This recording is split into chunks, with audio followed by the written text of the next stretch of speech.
আসসালামু আলাইকুম।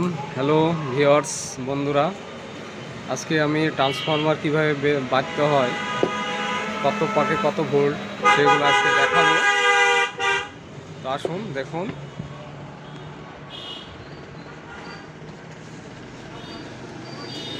আমি বোঝার ক্ষেত্রে আমি খাতায় অঙ্কন করেছি।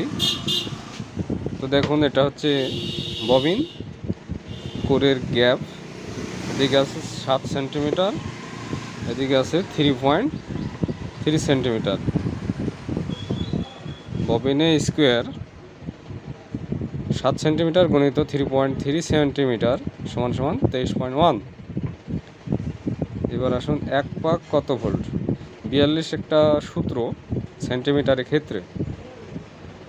42-এর এই স্কোয়ার দিয়ে ভাগ করলে পাক সংখ্যা আসে 1 ভোল্টের জন্যে। 230 বা 240 অনেক জায়গায় ভোল্ট থাকে, এসি ভোল্ট। তো আমরা 230 নিলাম, নিয়ে এখানে 1.81 দিয়ে গুণ করলে এসি প্রাথমিক যে পাকটা সেটা আসবে 416 পাক। যদি 12 ভোল্ট করেন, 12 তাহলে 12-র জন্য আসবে আপনার 1.81 গুণিত 12, তাহলে 21 বা 22 পাক।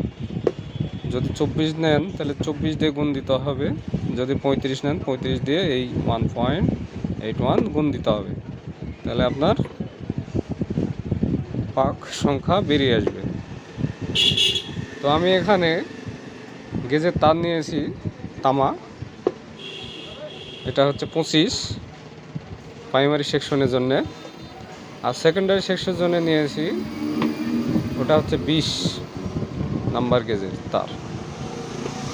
তো এখানে আমার প্রায় 70 পাক 71 পাক হয়ে গেছে।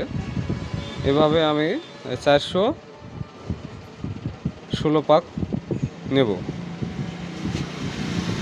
এটা হচ্ছে সঠিক হিসাব, সঠিক নিয়ম। এই নিয়মে আপনারা যদি বাধাই করেন তাহলে সঠিক হবে। এখানে যখন মাপ নেবেন সেখানে স্কেল দিয়ে মাপ নিতে হবে, সেন্টিমিটারে স্কেল নিয়ে, তাহলে সঠিক হবে। আর ইঞ্চিতে সঠিক হতে চায় না, সেন্টিমিটারে সবচেয়ে সঠিক হয়। এখানে ইঞ্চির মাপ নিতে গেলে এখানে আপনার আসবে রুলস, এখানে 42 থাকবে না, এখানে থাকবে 7.5 বা 7 বা 8। তো ঠিক আছে, আসসালামু আলাইকুম।